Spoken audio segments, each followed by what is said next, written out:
And you and me. Me.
Yes,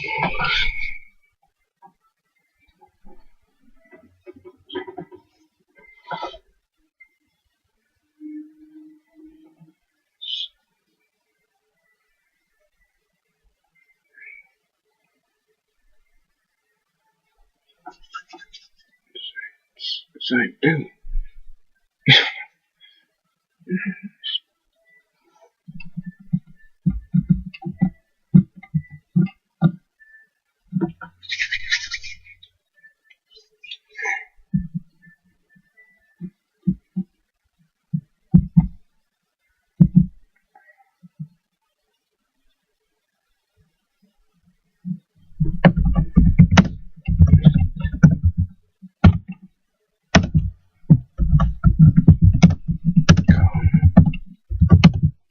Yeah, because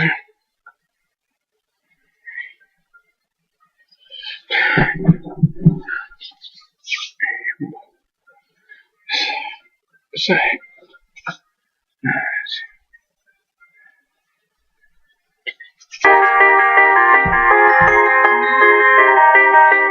Mr. Obama. You know, the President of the United States. My subscribers want to know about education, The lack of jobs for college graduates. the economy, Racial profiling. That's a good one. Net neutrality. unemployment. Peanut butter or jelly. Finally, Mr. President. Who's your favorite YouTube creator?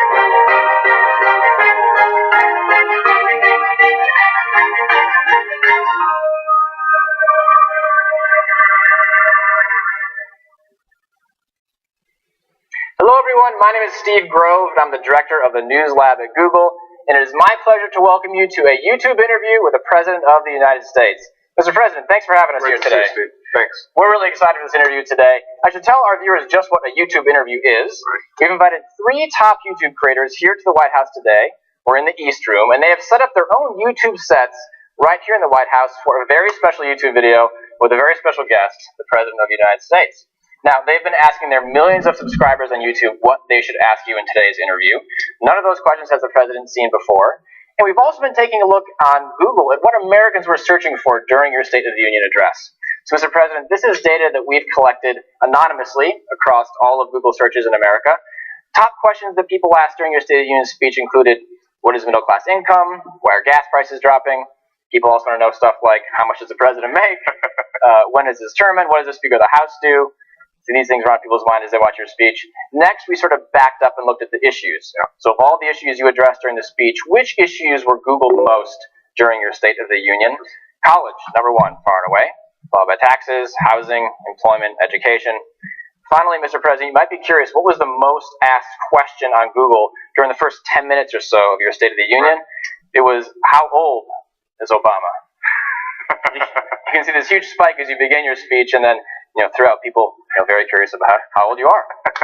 Go figure. Well, let's get straight to the interview. We'll show you more Google Trends throughout the conversation today, but let's get right to the questions. Sure. I want to introduce you first to Hank Green of the Vlogbrothers. Hey, it's great to see you, Hank. President Obama, Thank you so much for having me. thanks a lot for doing this. It's cool. I don't really feel like I'm having you. This is your I house. know, well, it's the people's house. This is, I'm actually leasing, and my lease runs out in 2 years. Oh my! Yeah, I hope to get my security deposit back. I think you've treated it fairly well. It looks okay. I'm only going to give one shot at this. I don't think I'm going to get a lot of chances to interview the president, so I'm going to jump right in. Let's do it. Start grilling you. I'll watch the State of the Union. Yeah. A lot of really interesting ideas there. I'm not the only person who said this. A little worried that none of them are at all politically feasible. Am I wrong? Well, first of all, there's some areas where I think we can get some Republican cooperation on infrastructure, for example. Historically, that hasn't been a partisan issue. Roads, bridges, now that we're in the 21st century, broadband lines into communities that don't have good access, making sure we've got first-class power grids so that we're not leaking a lot of energy and we can produce more energy without causing more carbon pollution. So there's some areas where I think right away we can get some cooperation. There's some areas where it's important for us to frame the debate and get the American people behind us, because even if something doesn't happen immediately here in Washington, it starts having an impact around the country. A great example of that's the minimum wage. I called for a rise in the minimum wage last year. And Congress still hasn't passed it yet, but in the meantime, you've got 17 states, you've got cities and others that are raising the minimum wage, and so it creates movements that ultimately, change things in Washington as well. So you used the phrase middle class economics in the speech, which I think is an idea that we needed a phrase for. Right. But when I first told people I was going to be able to come talk to you, a lot of them expressed that they felt like the government was never going to have their interests at heart because the government existed to protect the interests of corporations and business. And the thing that they use as like the prime example of this is taking former leaders of industry and putting them in positions where they're regulating the industries they used to be in charge of. Right. Is that a legitimate concern, and do you understand where those people are coming from? Look, I understand people's skepticism and cynicism. On the other hand, think about a bunch of stuff the government does do.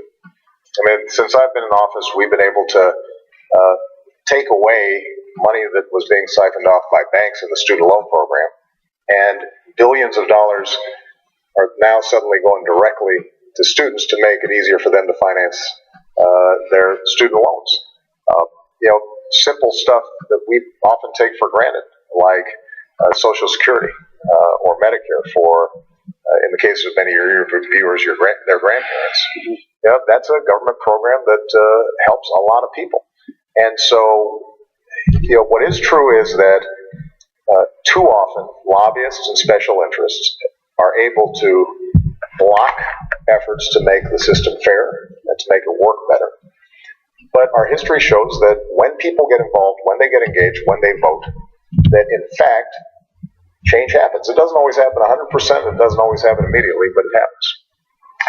So, we're going to jump around a lot here because I have a lot of topics. I understand. I don't have a lot of. It's okay. Crazy that I have to do this. I'm going to keep my answers as short as possible. I appreciate it. All right, I'll try to zip through it.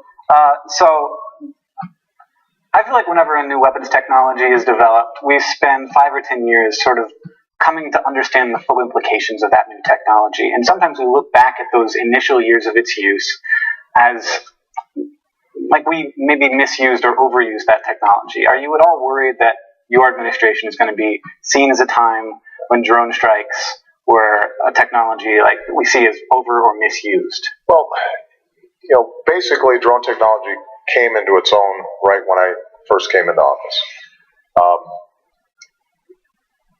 We have tried to put a series of constraints on how it's used.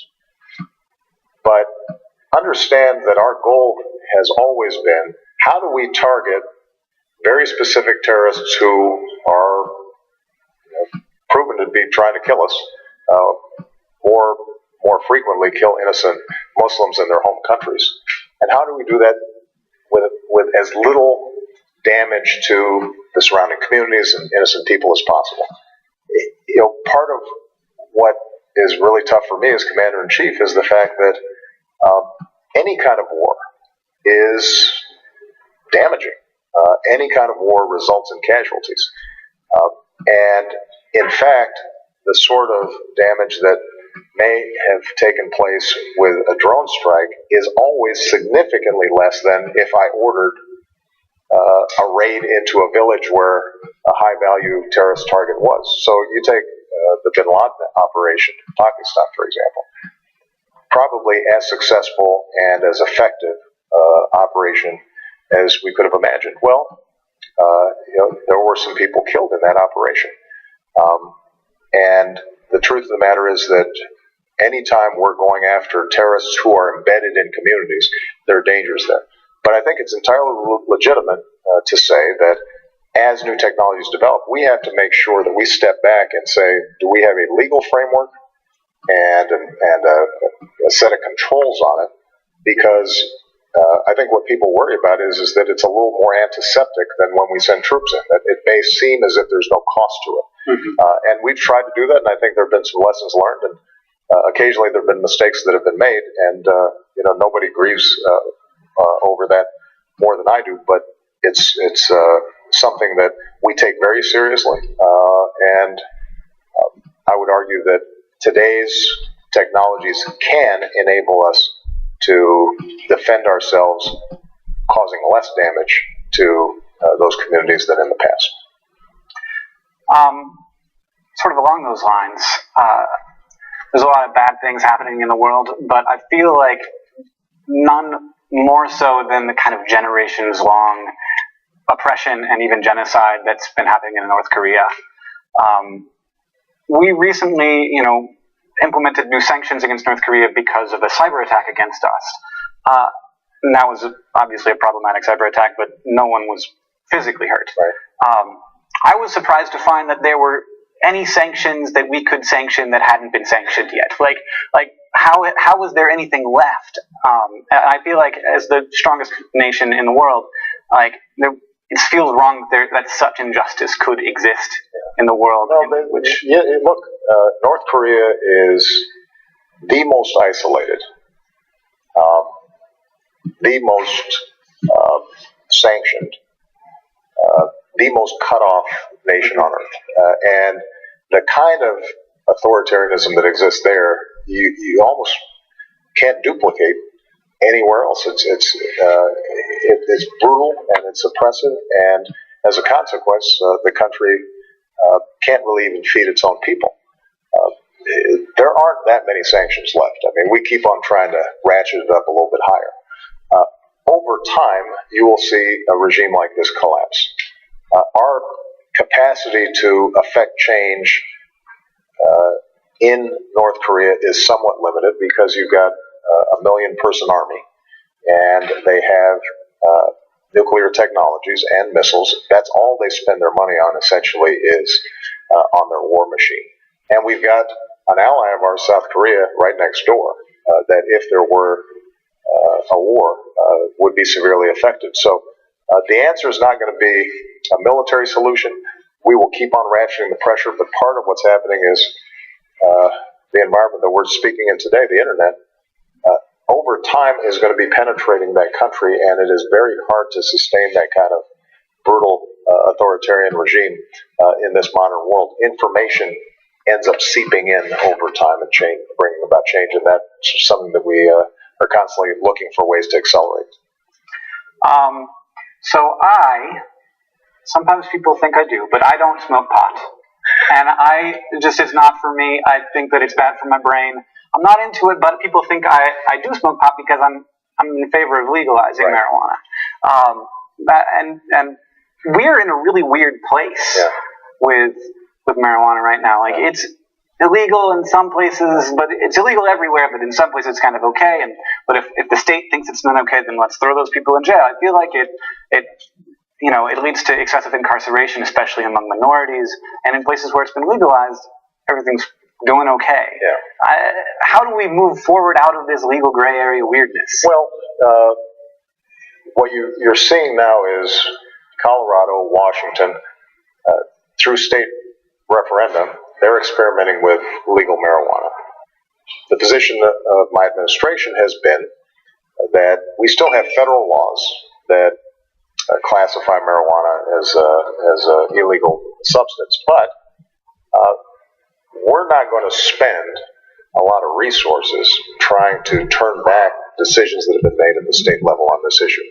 My suspicion is that you're going to see other states start looking at this. What I am doing at the federal level is asking my Department of Justice just to examine generally how we are treating nonviolent drug offenders. Because I think you're right. What we have done is, instead of focusing on treatment, the same way we focused, say, with tobacco, or drunk driving, or other problems where we treat it as a public health problem, we've treated this exclusively as a criminal problem. And I think that it's been counterproductive, and it's been devastating in a lot of minority communities. It presents the possibility, at least, of unequal application of the law. And that has to be changed. Now, the good news is that we're starting to get some interest among Republicans as well as Democrats in reforming the criminal justice system. We've been able to initiate some changes administratively, and last year you had the first time in 40 years where the crime rate and the incarceration rate went down at the same time. I hope we can continue with those trends because there's just a smarter way of dealing with these issues. Well, we're almost out of time here, but I have brought a little something for you. What do you got? I'd like you to sign. So this is a picture of me holding a receipt from my pharmacy. I have a chronic condition. It's a very fetching picture. Well, thank you. And it's expensive to manage, but before I had insurance, I could not take this medication. It's about $1,100 a month, and that is a receipt showing it being $5 a month. So Obamacare has worked for me. Has worked, so, and thanks for that makes me feel good. Hank, your story is the story of so many people around the country.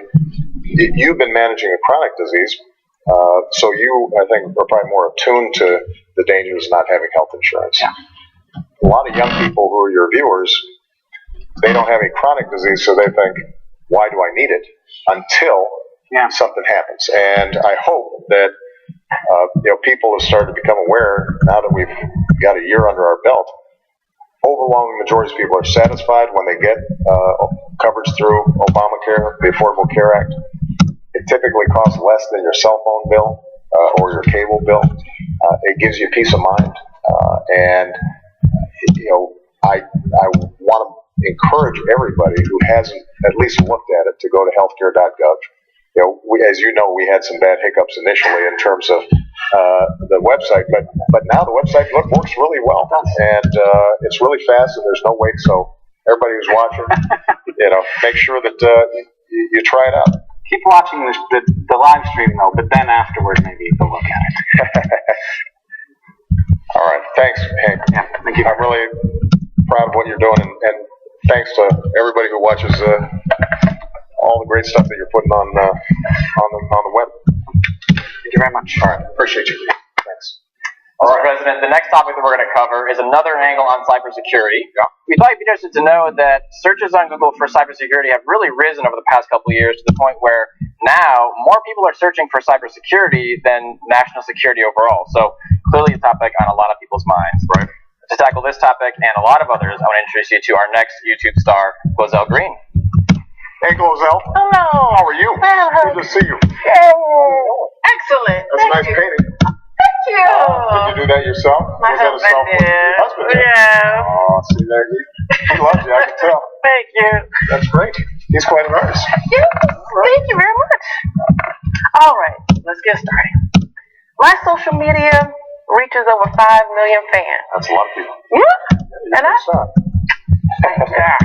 especially now. But I feel like I thought I was able to say whatever I wanted to say, whenever I wanted to say, how I wanted to say it, because it was mine. But then the Sony hacking thing happened. And it's like, why didn't the government help Sony feel protected and safe enough to release the film on time? Because something like that, the fallout, affects me.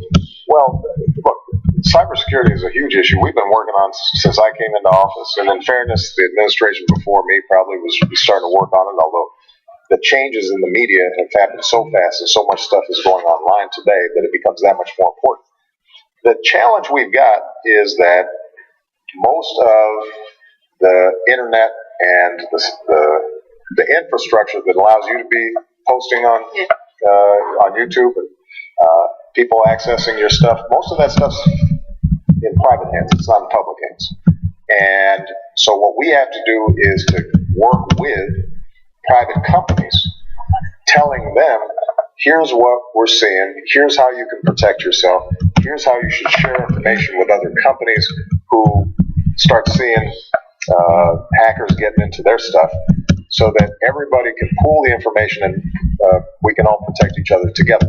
And it moves very fast because these hackers you don't have to have a lot of equipment in order to be able to do this hacking.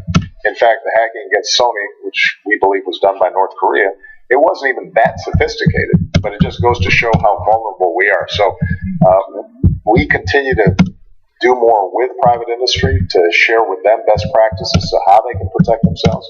It's sort of like with your own ATM machine or ATM card or your passcode, your passwords, your personal privacy. There's certain things you can do to make yourself more protected. So we're sharing that information with them. But what we're also asking Congress to do is pass a law that would give us more tools to fight against this in the future. And I'm confident that this is something that we can actually get some good bipartisan support for.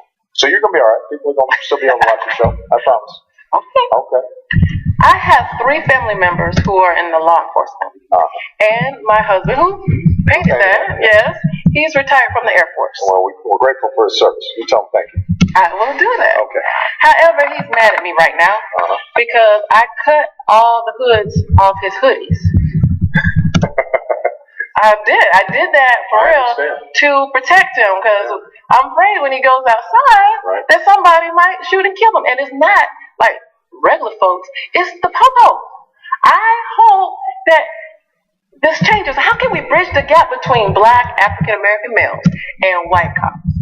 Well, first of all, we always have to just remind ourselves that the overwhelming majority of police officers, they are doing a really tough job and they're doing it well, and they're doing it professionally.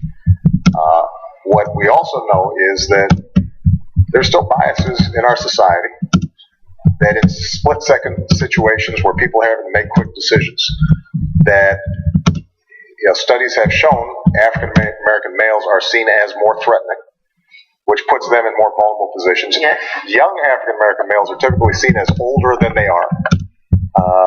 And so a lot of the way to solve this is to improve training so people can be aware of their biases ahead of time. And when I was in the state legislature back in Illinois, for example, I passed a racial profiling bill. It essentially said, how are we going to tackle this problem? Let's make sure we're keeping track of the race of everybody that was being stopped.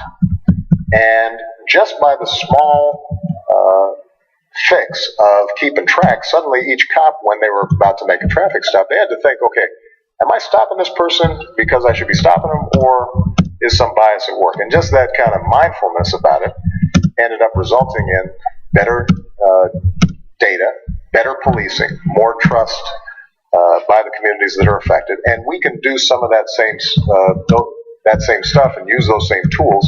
I put together a task force with police and community activists, including some of the young people who were actively involved in the Ferguson protests, to make sure that we come up with what are the best training practices, what are the best tools, more body cameras on police officers so that they know they're being watched and how they're operating. And we're going to take some of those recommendations and we're going to put federal muscle behind them to see if we can make sure that communities all across the country are implementing. Thank you. There you go. Well, it's something that I think everybody, not just African Americans and Latinos, but everybody should be concerned about, because you get better policing when communities have confidence that the police are protecting and serving all people and not in any way showing bias. And that's something that we should all have an interest in. Amen to that.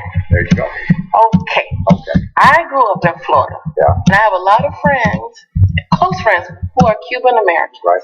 And I've heard the stories of their families escaping, Right. and some of them didn't even make it to come to the United States for a better life, to get away from the Castro. Right. Okay. I mean, the guy puts Dick in dictatorship. So I'm trying to understand, how do you justify dealing with the Castros? Well, here's what's happened. We've had the same policy since I was born, which was we were going to have an embargo, we were going to cut off all contact, all communication, and nothing changed. And, I've said this before, when you do something over and over again for 50 years and it doesn't work, it's time to try something new. And we started off initially by allowing more travel to Cuba by Cuban Americans to visit their family, sending more money back to their family members to help them back in Cuba. We've been doing that for the last 4 or so years. And it turns out it's been helpful to the people in Cuba. They have more contact with their family. It gives them more hope. Now what we're saying is that by normalizing relations, we're going to be able to still put pressure on the Cuban government, but also what happens now is you've got more visitors to Cuba. You start getting telecommunications into Cuba. You start getting the internet into Cuba. People's minds begin to change. There's more transparency about what's going on. And over time, what you're going to see gradually is a shift because not everybody in Cuba is able to escape to the United States, and the goal ultimately is to make sure that there's freedom in Cuba, not just for the folks who have left. This is dependent on the Supreme Court ruling, but do you think that same-sex marriage will be legalized in all of the United States during the time that you're in office? And what can you do to push that along? Well, we've done a lot to obviously push it along. I announced my belief that same-sex marriage should be legal, that people should be treated the same.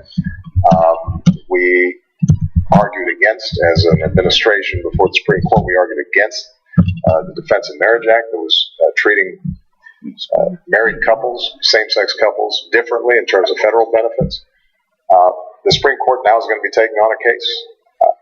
My hope is that they go ahead and recognize what I think the majority of people in America now recognize, which is two people who love each other and are treating each other with respect and aren't bothering anybody else.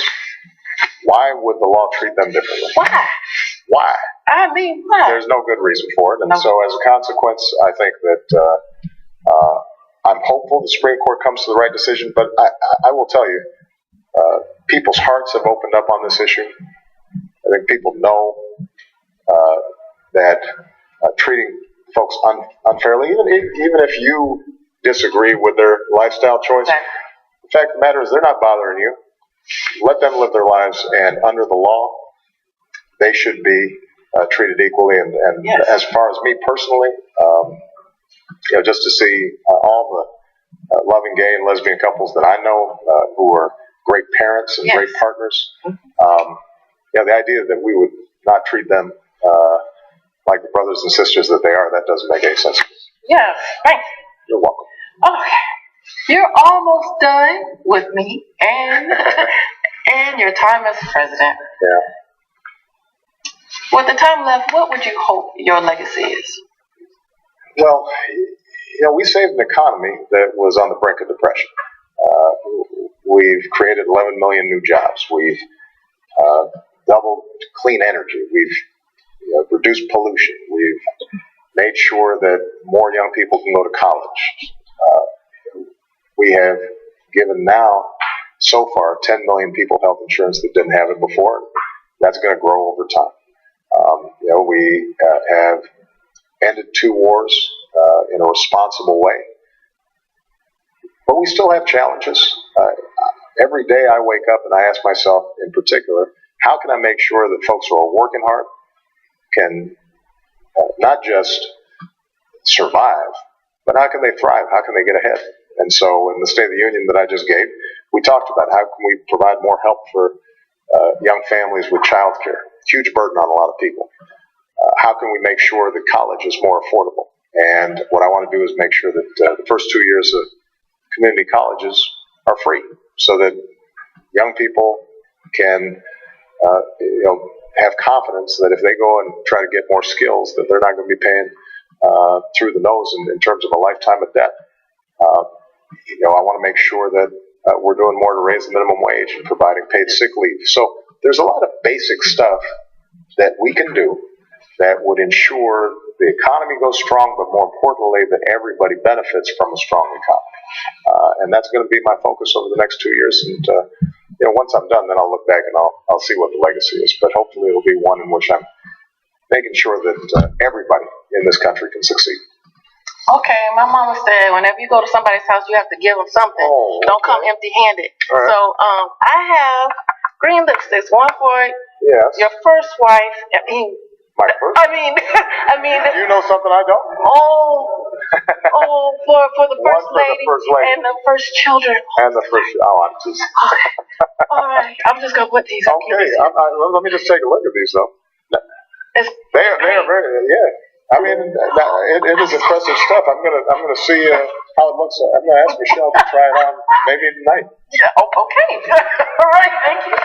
Thank you so much. Yes. Oh, thank you. You didn't get some green lipstick on my. Well, I'm not. Well. All right. Thank you. All right, Mr. President. So the next issue that we're going to tackle is education. Something you talked a lot about in your State of the Union. You'd be interested to know that traditionally when people were searching on Google for stuff around college, the number one question they asked was, what should I bring with me to college? But in the past couple of years, the number one question has become how to pay for college. So clearly a topic that a lot of people want to know more about. And to tackle that question and many others, we have a very popular YouTube creator next, Miss Bethany Mota. All right. Hello, Hey, Mr. Bethany. President. How are you? Good, how are you? to see ya. Great to Thanks. meet you. Thanks. Welcome to my little setup. I know it's. I hope you very liked it. I attractive. decorated Yeah, for it's you. beautiful. Thank Yeah. you. Now, who's the baby over there? That is my niece. These Yeah, are all what's my her pictures. name? Her name is Marin. Tell Marin I said hey. I will. Okay.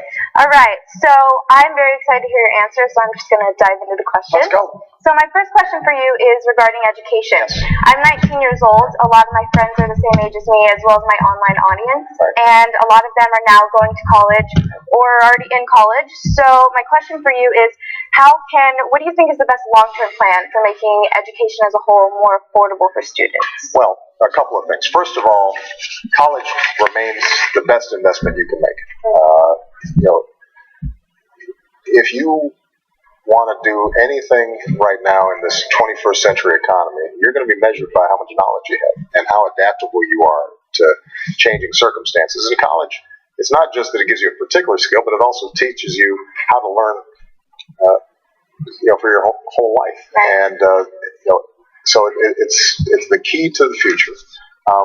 One of the things that we've done is to make sure that more young people have access to Pell Grants. More people have access to student loans that are lower interest rate. Now I've proposed to make community colleges free for the first 2 years, and that's a good option for a lot of young people. They're 4-year colleges, but a lot of times you can go to a community college for your first 2 years and then transfer your credits and go to a 4-year college, but you've already gotten the first 2 years free. And we know that it's already working in places like Tennessee. We want to take that all across the country. And then what we've done is we've also said once you get out, if you've got some debt, then we want to be able to cap how much you pay back to 10% of your income, so that if you decide to become a teacher or a social worker or some helping profession that doesn't pay a lot, you don't feel like, well, I can't do that job because my debt burden is going to be too high. But the single most important thing for your viewers is, number one, you'll be able to figure out a way to pay for college, but you've got to be a smart shopper. You've got to know ahead of time how much does a school cost. If they tell you, well, we'll help you finance it, don't worry, you've got to understand you're going to be taking on some debt, and what is it going to look like once you're finished? You should have some sense of whether you can get in-state tuition versus going to a school out of state, because there may be a big difference in terms of cost. And one of the things we're also doing is seeing if we can get more high schools to work with their local colleges, so that while you're in high school, you can start getting some college credits. That may make it quicker for you to get your college degree, and the quicker you get your degree, the cheaper it's going to be.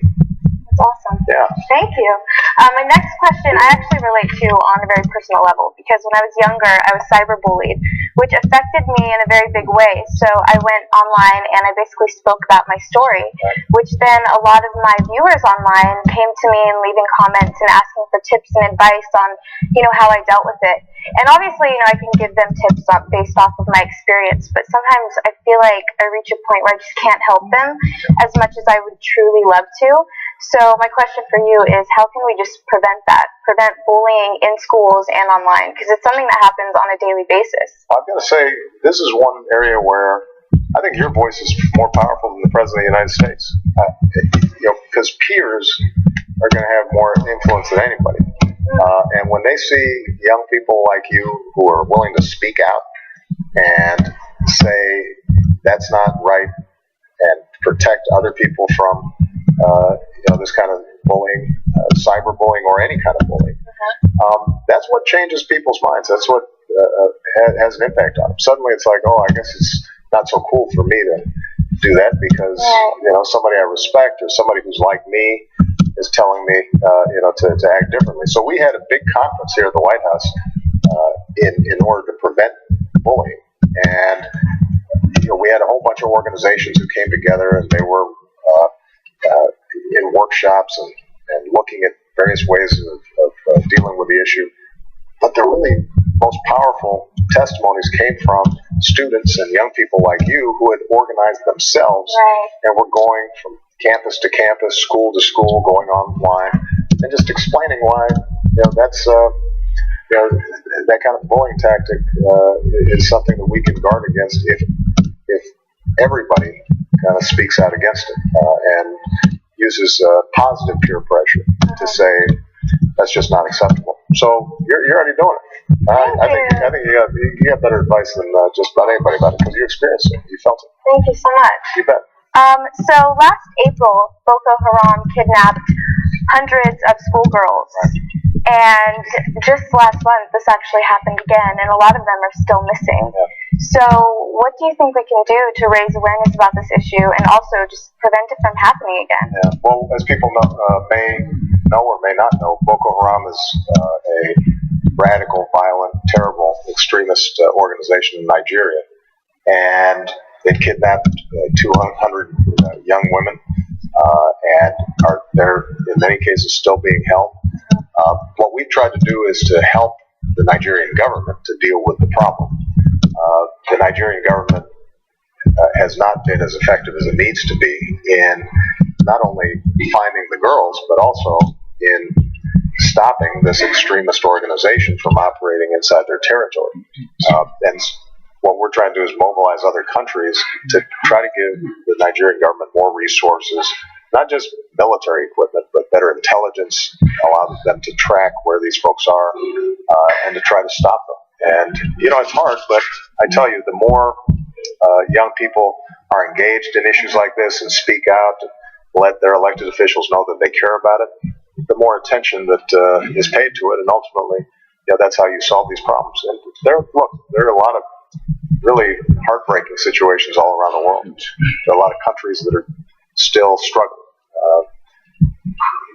During your lifetime, more people have come out of poverty, and more people have been able to feel more secure around the world than probably any time in human history. But there's still a lot of bad stuff going on out there, and that's why it's so important for young people like you to educate yourselves about the issues and to speak out and get involved. And over time, we're not going to solve every problem overnight, but we can have some positive impact.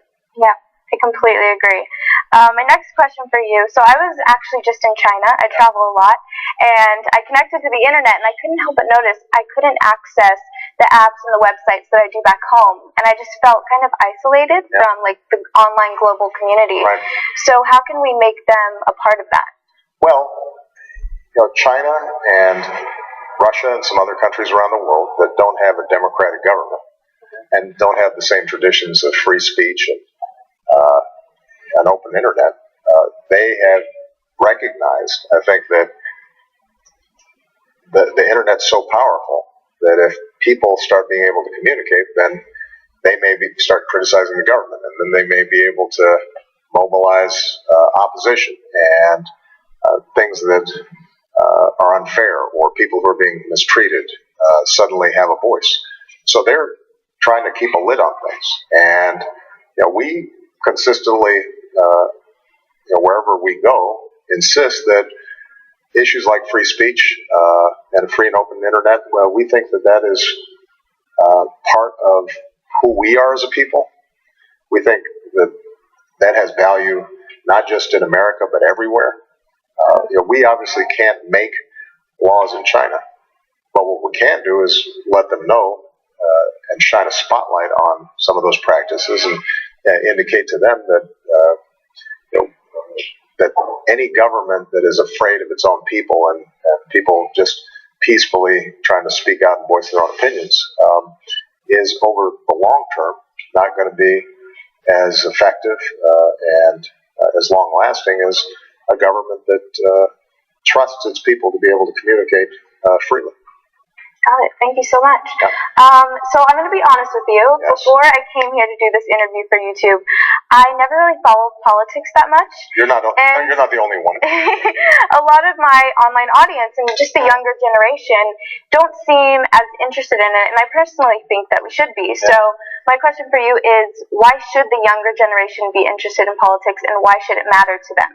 Well, basically, politics is just how do we organize ourselves as a society. how do we make decisions about how we're going to live together? So, young people care about how college is paid for. Well, the truth of the matter is that the reason we even have colleges is that at some point there were politicians who said, you know what, we should start colleges. And dating back to Abraham Lincoln, who started something called the land grant colleges, and he understood that government should invest in people being able to get an education and have the tools to succeed. Well, you guys are the ones who are going to be using these colleges and universities, and if they are not getting enough funding from government, and your tuition goes up, and you've got more debt, you're the ones affected. So you better have a voice and know what's going on and who's making decisions about that. You're right. If you care about an issue like, making sure that gays and lesbians and transgender persons are treated fairly. Well, laws on the books can make sure that they're not discriminated against, but those laws only pass if politics, allows those laws to pass. The environment. I'm a lot older than you. You're going to be around longer than I am, and if the climate keeps on getting warmer and we have more droughts and more floods, and the oceans start dying off, it's going to be you and your children who are dealing with that. We can stop it, but we can only stop it if we get together and we start using energy differently. And so there's no decision in our lives, basically, that isn't touched in some way by the laws that we have, and we're really lucky that we live in a democracy where our voice matters. But if we don't participate, it's sort of look. I'll bet a bunch of your friends. Here's something. It's as simple as this: you decide you guys want to go see a movie, and you got a group of friends, and somehow you got to figure out which movie you're going to go see, because not everybody's going to agree all the time. You're going to have a debate, you're going to have to make an argument, and then eventually you're going to have to compromise. Otherwise, you guys aren't going to be hanging out together too much. Well, the same is true for our country. We've got to make decisions about which direction we're going to go in, what we're going to be doing, how we're going to spend our money, how we're going to treat each other. And you don't want to be the person who just says, okay, whatever you guys want to do, I'll just do that. You want to express your voice and your values and what you care about. And that's what politics is. It's not really that complicated. It's something that people do all the time with their friends and with their family, and they negotiate, they compromise, they try to figure out how do we live together. And this is just done at a national level. And some of the issues get pretty complicated, but usually the values are the same ones that you talk about all the time. How do we treat each other with kindness? How do we look after one another? How are we fair to each other? I think that young people usually have good instincts, but sometimes they just get turned off by all the noise and yelling on TV, and that's not how politics has to be. Thank you so much. So my audience have a lot of fun questions for you, so we're going to do a quick lightning round. Lightning round. Okay. Really quick. So I know you have a lot to do, obviously, Yes, but if you have any free time, what TV show or movies do you watch? I'm really big on sports, so the truth of the matter is that I'm mostly watching Sports Center. All right. Whenever I'm working out in the gym, if there's a basketball game or a football game on, I'm usually tuned in there. Nice. Yeah. Okay. What did you want to be growing up? I wanted to be a bunch of different things. I wanted to be an architect for a long time. Wow. Nice. And I suppose at the back of my mind at some point I thought playing in the NBA would be great, being a basketball player. That ended, I think, around the age of 13 when I realized I wasn't talented enough. Oh. It's okay. Things worked out pretty good. I would say so. Yeah. I would definitely say exactly. so. And the last one is, if you had any superpower, what would it be? Any superpower. I guess like the flying thing seems pretty cool, right? Sort of zipping around. I would love it. As long as you could stay warm. The invisibility thing seems like a little sneaky to me. You know, it's like, what are you gonna be doing with that? You're gonna be listening in on people's conversations. I guess the flying thing. One time somebody asked me this, and I gave an answer that my wife Michelle teased me. She thought this was really nerdy, but it's okay. I'll go ahead and tell you anyway. And I want to know if there's a superpower. I'd love to be able to speak any language. I would love. That's actually amazing. Anybody I met anywhere in the world, I could just talk in their language. That to me, that would be really cool. I would love that too. Yeah, but I don't think it'd make a really good movie. You know, it's not that exciting. It's a really good one though. I've never heard that one before. All right, there you go. Actually, one more question for you. Can you take a selfie with me? Let's do it. All right. Little Hank, get in here. You guys gonna get in here? All right. Group selfie. All right, come on. Okay, ready? Everybody ready? All right. Oh, wait. Wait, Hank, I can't really see you. I'm in there. Got it. Okay, my knees are a little. Mr. President, thank you so much for the YouTube interview. We've had a lot of fun with it today. No, thank you so much, and I'm so proud of what you guys are doing because this is the power of what the internet's all about. You can create content, and there's not all these barriers to entry, and suddenly you get millions of people who are listening to you and in a conversation with you, and it's a great treat for me because more and more there are audiences that get turned off by the traditional news shows or the traditional debates, and so for me to be able to reach your audiences and just hopefully give them a sense of that what we do here in Washington, what government does actually matters. It makes a difference in their lives. I hope it's been useful. All right? Yes, thank you So good luck. Thank you. We're very proud of you. All right. Thank you. Just to all our viewers, if you missed the first part of the interview or you want to watch it again, just go to youtube.com/White House. Thanks, everybody. Goodbye. Thanks, Steve. Thanks, Mr. President. That was a lot of fun. Thanks a lot. Yeah, you guys are doing great.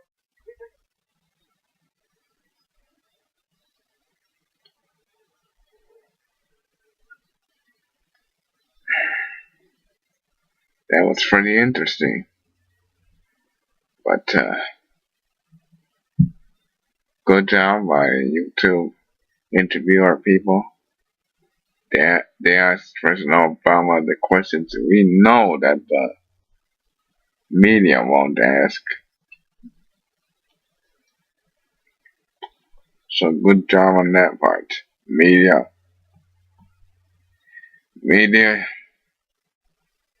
is to be ashamed of yourself. These are the questions that you should be asking.